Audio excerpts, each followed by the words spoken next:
Hello friends, നമ്മളിന്ന് തയ്യാറാക്കാൻ പോകുന്നത് വളരെ ഈസി ആൻഡ് സിമ്പിൾ ആയിട്ടുള്ള ഒരു സൂപ്പ് റെസിപ്പിയാണ്. പ്രത്യേകിച്ച് വിൻ്റർ ടൈമിൽ കഴിക്കാൻ പറ്റുന്ന ഒരു അടിപൊളി സൂപ്പാണ്. വളരെ ഹെൽത്തിയുമാണ്. അപ്പോൾ നിങ്ങൾ തീർച്ചയായിട്ടും ട്രൈ ചെയ്ത് നോക്കിയിട്ട് നിങ്ങളുടെ അഭിപ്രായങ്ങൾ കമൻറ്റ് ബോക്സിൽ എഴുതി അറിയിക്കുക.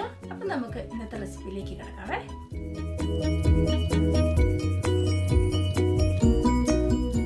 ഞാനിവിടെ ഒരു പാൻ അടുപ്പത്ത് വെച്ചു.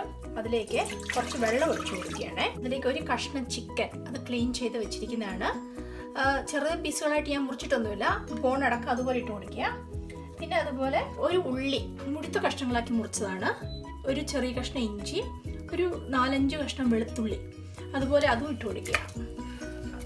ഇനി ഇതിലേക്ക് ആവശ്യമുള്ള കുറച്ച് ഉപ്പൂടെ ചേർത്ത് കൊടുക്കാം. മൂടി വെച്ച് നമുക്ക് ഒന്ന് കുക്ക് ചെയ്തെടുക്കാവേ. ഏകദേശം 30 മിനിറ്റ്സ് എടുക്കും. നമ്മുടെ ചിക്കൻ സ്റ്റോക്ക് ഇവിടെ റെഡി ആയിട്ടുണ്ട്. നമുക്ക് അതിനകത്തെ കഷ്ണങ്ങളൊന്നും ഇപ്പോൾ ഇതിനകത്ത് വേണ്ട, സ്റ്റോക്കായിട്ട് തന്നെ നമുക്ക് എടുക്കാം. ഇനി ഞാൻ ചെയ്യാൻ പോകുന്നത്, ചിക്കൻ ഇപ്പോൾ ഓൾറെഡി നന്നായിട്ട് കുക്കായി, ഇതുപോലെ ഒന്ന് ജസ്റ്റ് ഒന്ന് പറിച്ചെടുക്കാവേ.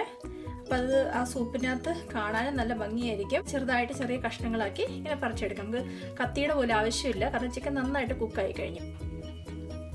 നമ്മുടെ ചിക്കൻ എല്ലാം നന്നായിട്ട് ഞാനിവിടെ പുളി ചെയ്തെടുത്തിട്ടുണ്ട്.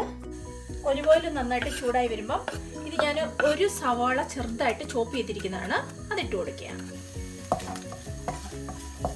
അതിലേക്ക് ഞാനൊരു 3 വെളുത്തുള്ളി ചതച്ച് ചേർത്ത് കൊടുക്കുകയാണ്. ഇവിടെ ഞാൻ ഒരു ക്യാരറ്റും ഒരു ചെറിയ പൊട്ടാറ്റോ അരിഞ്ഞു വെച്ചിട്ടുണ്ട്, ചെറിയ കഷ്ണങ്ങളാക്കിയിട്ട് അതുകൂടെ ചേർത്ത് കൊടുക്കുക.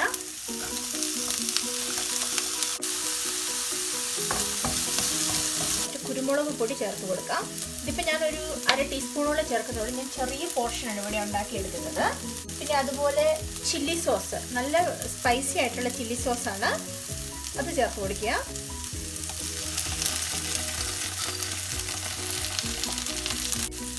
അതിലേക്ക് ഒരു ടീസ്പൂണോളം വിനാഗിരി ചേർത്ത് കൊടുത്തു.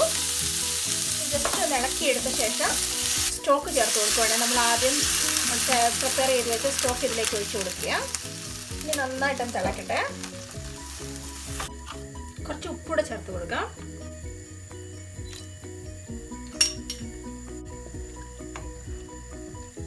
ഇനി ഇത് ഞാൻ മൂടി വയ്ക്കാൻ പോവാണേ. ഞാൻ ഒരു പിടി ന്യൂഡിൽസ് ഇട്ട് കൊടുക്കാവണേ. എൻ്റെ കയ്യിലുള്ളത് എഗ് ന്യൂഡിലാണ്, ഞാൻ അതുകൊണ്ട് അത് ചേർത്ത് കൊടുക്കുകയാണ്. നമുക്ക് ഏത് ന്യൂഡിൽ വേണമെങ്കിലും ഇവിടെ ചേർത്ത് കൊടുക്കാം, ഇന്നത് വേണമെന്നില്ല. നമുക്ക് അടച്ചു വെച്ചിട്ട് വേവിച്ചെടുക്കാം. ഇപ്പോൾ നമ്മുടെ വെജിറ്റബിൾസും നൂഡിലും നന്നായിട്ട് കുക്കായിട്ടുണ്ട്. ഞാൻ അതിലേക്ക് ഒരു ക്യാബേജിൻ്റെ ഒരു ചെറിയൊരു കഷ്ണം ഇങ്ങനെ സ്ലൈസ് ചെയ്ത് വെച്ചിരിക്കുന്നതാണ്, തിന്നായിട്ട്, അതിട്ട് കൊടുക്കുകയാണ്.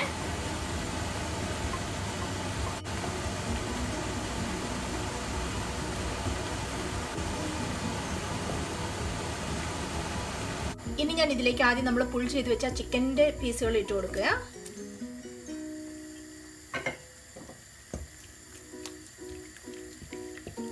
ഉപ്പ് നോക്കണം, എരിവ് കൂടുതൽ വേണ്ടവർക്ക് കൂടുതൽ ചേർത്ത് കൊടുക്കാം. ചില്ലി സോസും പിന്നെ അതുപോലെ തന്നെ കുരുമുളക് പൊടി നന്നായിട്ട് ചേർത്ത് കൊടുത്താൽ മതി. നല്ല എരിവ് വേണ്ടവർക്ക് നല്ല എരിവ് കിട്ടും. അതുപോലെ തന്നെ പുളി നോക്കുക, ചിലവർക്ക് കുറച്ച് പുളി മതിയാവാം, ചിലവർക്ക് കൂടുതൽ പുളി വേണ്ടി ഇഷ്ടമായിരിക്കും. അപ്പോൾ നിങ്ങളുടെ ടേസ്റ്റിനനുസരിച്ച് പുളിയും എരിവും അഡ്ജസ്റ്റ് ചെയ്യുക. ഇത് നമുക്ക് വിൻ്ററിലൊക്കെ കഴിക്കാൻ വേണ്ടി പറ്റുന്ന നല്ലൊരു ടേസ്റ്റി ആൻഡ് ഒരു ഇത്തിരി ഉപ്പിൻ്റെ കുറവുണ്ട്. ഇനി ഞാൻ അതിലേക്ക് ചേർത്ത് കൊടുക്കാൻ പോകുന്നത് ഒരു മുട്ടയുടെ വെള്ളയാണ്. അത് ഈ ചൂടിനകത്തോട്ട് ഒഴിച്ചിട്ട് നമ്മൾ ഇളക്കി കൊടുക്കണം നന്നായിട്ട്.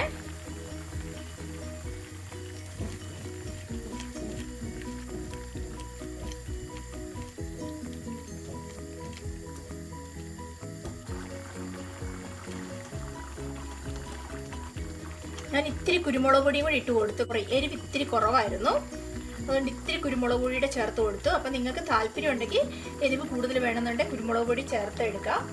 ഞാനിവിടെ 1 ടേബിൾ സ്പൂണോളം കോൺഫ്ലോർ വെള്ളത്തിൽ മിക്സ് ചെയ്ത് അത് ചേർത്ത് കൊടുത്ത് നമ്മുടെ ഗ്രേവി ഒന്ന് നന്നായിട്ടൊന്ന് തിക്കാകാൻ വേണ്ടി കോൺഫ്ലോർ വെള്ളത്തിൽ മിക്സ് ചെയ്ത് ചേർക്കുക. അതുപോലെ ചേർക്കരുത്, അപ്പം അത് കട്ടയായി പോകും. അപ്പം നമ്മുടെ സൂപ്പ് ഇവിടെ റെഡി ആയി കഴിഞ്ഞു. നിങ്ങളെല്ലാവരും ട്രൈ ചെയ്ത് നോക്കണം. എന്നിട്ട് നിങ്ങളുടെ അഭിപ്രായം എന്നെ എഴുതി അറിയിക്കണം.